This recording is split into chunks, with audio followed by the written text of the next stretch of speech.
An artist who was associated with Metzys is Joachim Patinir.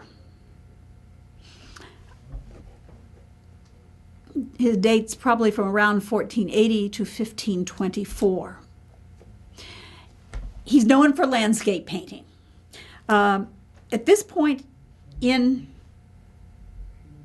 Northern Renaissance art, we start talking about specialists, people who do genre painting rather than just what Metzys does, some genre painting. Most of his works are religious. He also does portraits, as you've seen. We have people who really specialize, though. And Joachim Patinir is known as a landscape painter. Either he shows a panoramic view, which is what we're going to be showing, or sometimes he'll have an image where you have these very craggy rocks, sort of a cliff coming up and partially blocking the view, and then you have a distant view on the other side. Now, all of his work includes small figures. Usually it's a religious story, but it always has a subject that is from the small little figures that are put in. And the landscapes are imaginary. Yeah, so they're not, he went out and painted them somewhere in front of the landscape motif. Wait for the 19th century for that. People do make sketches from nature, but Patinir's are pretty much imaginary landscapes. He didn't always paint the small figures either. Sometimes he did, but sometimes Metzys did, or Huss von Kleb did, other artist. And Antwerp is, where he is active. As we said, this is a center. You have Metzys and Bruegel and Patinir, and many of the Netherlandish artists in the 16th century are active in Antwerp. As we say, he seems to have known Metzys. Metzys painted some figures in some Patinir landscapes. We'll see one. And when Patinir died, Metzys became the guardian of his two daughters, which suggests, a close personal relationship as well. So here we have the Temptation of St. Anthony, and in the background, we have, once again, this panoramic landscape that just goes way, way back. You've got fields and mountains and buildings and clouds and water and just all sorts of things going way, way into the background. But in the foreground, you have poor St. Anthony being tormented by devils. As you see, in this case, 3 of the devils look like beautiful women, but they're really devils.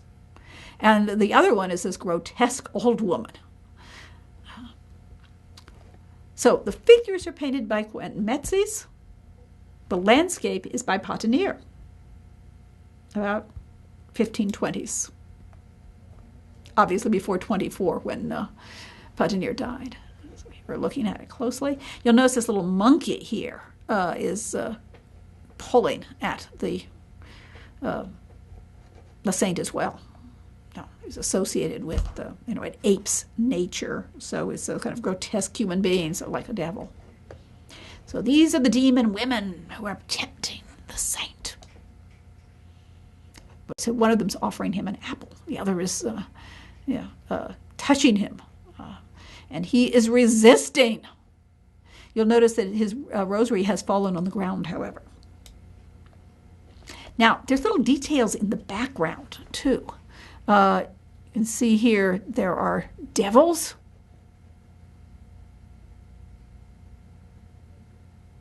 Tormenting St. Anthony. He's in this little shed, and he's laid low on the ground, and there's a snake and other creatures who are, beating up on him, essentially.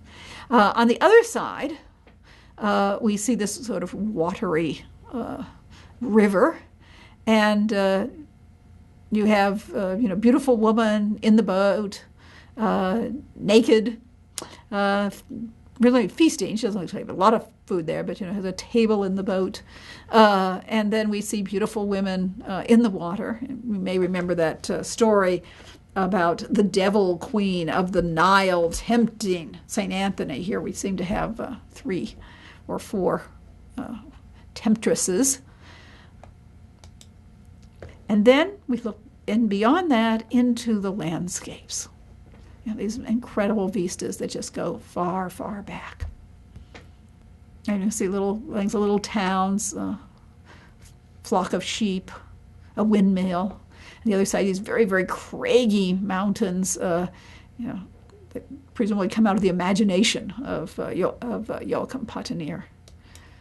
One of the subjects that lends itself to landscape so beautifully is the rest on the flight into Egypt, because Mary and Joseph are on their way to Egypt, and they can't make it in one day. It's a long way, so they have to stop, and they can stop in a landscape, as you can see. We have a building with a round building in the background. Is that supposed to be an exotic building in Egypt, or is it supposed to be Bethlehem? What is it? I'm not sure. But there's a building, and we'll see a detail in a minute, but there is St. Joseph, who's gone off, and the center is Mary holding the baby, nursing the baby, Jesus. And they have a little bag and wicker basket and the little bottle. And like many pilgrims, they have a staff that may be used as a club, but they can tie the bags on it as well and carry them that way. And you might notice here we can just see on the right the rear end of this foreshortened donkey who's grazing. He has to have some sustenance too. And then we've got another detail, and I'm going to show you that closer. So here we see St. Joseph getting water, presumably, in this little pot.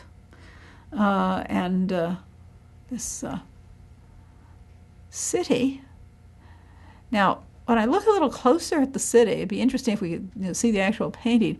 It looks to me like up on the top there is a little fire and what looks to be kind of a devil sitting behind it. So it may be that these are the Egyptians worshiping idols.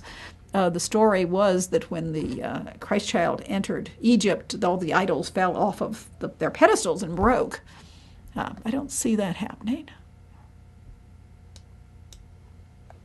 This is what's going on the other side. You see, one side, they are sowing the grain. They're leading this horse around with I think it's called a harrow, but at any rate with a tool that has prongs in it to break up the soil. And you can see the man in the middle who's sowing the grain, and a few little birds are trying to come in and eat some of it. And then on the other side, you see the grain has already sprung up and is ready to be, it's already ripe. It's finished. It's ready to be cut down. It's ready to be reaped. And you might notice that there's a man with armor and a spear and some other men within the corn following him. So what's going on here? Okay, now this is from the apocryphal Gospel of St. James. And it tells a story about the Holy Family who are fleeing Herod's soldiers. Remember that King Herod heard the prophecy that the child that the Magi were seeking would become the king of the Jews. And Herod was the king of the Jews. He didn't want anyone threatening his kingship or his successor's kingship, his son's kingship. So he is determined that he would put a stop to this by killing all of the boys under 2 years old.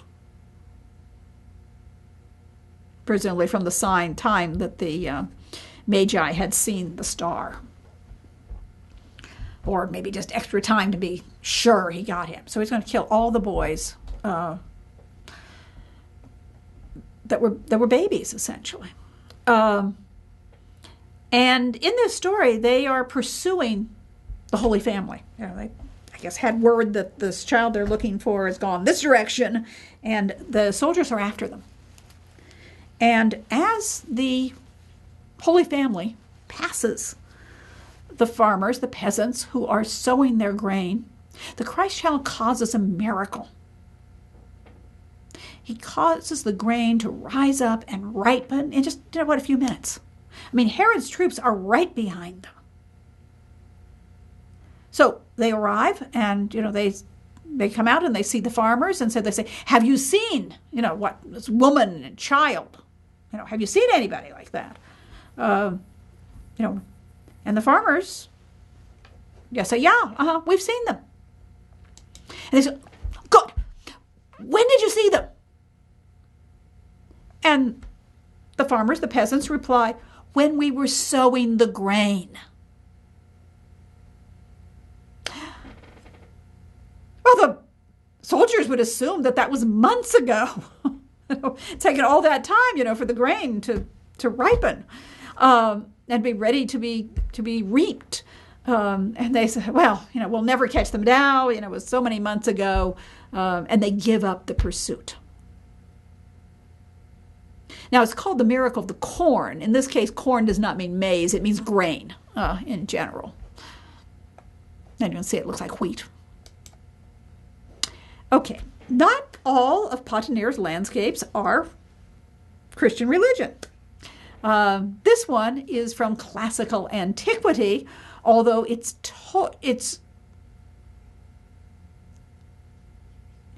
classical antiquity interpreted through the Christian mindset.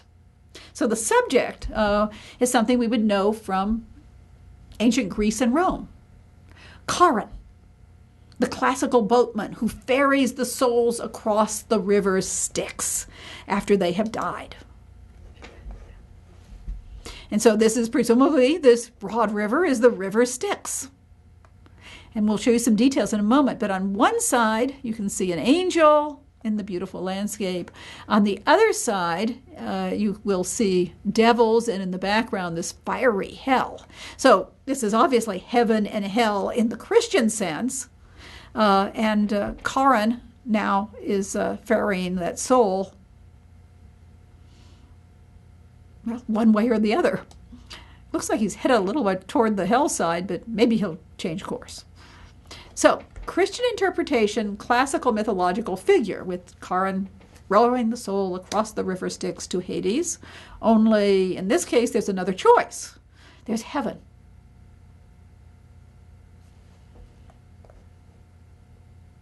And traditionally, when we talk about left and right in paintings, I'm talking about the viewer's left. The right side is, if Christ were in the center, say in a Last Judgment, it would be Christ's right, would be the viewer's left. So that's the good side, usually. And he seemed to have followed that tradition, even though we don't have a picture of Jesus in this painting. Here we see hell. We see some things we might think of as somewhat Boschkian, with the burning city and the little devils. But one of the things that's rather interesting is the three-headed dog, which of course comes right out of classical antiquity. This is Cerberus, the three-headed dog that guards Hades. So he's used a couple of classical figures with this Christian view of the afterlife. And then you have the angel. And the angel is on this little hillock right near the sea, pointing inward, pointing on toward heaven. And you can see people walking with, what is it, their guardian angel? This little angel with each one of these people. Seems to be a lovely place. It has deer. It has birds, beautiful plants, and some kind of fantastic, is that architecture? It looks almost like glass.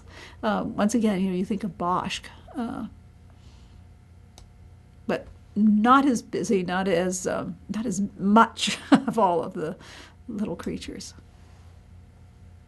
So that is Joachim Patinir, landscape painter.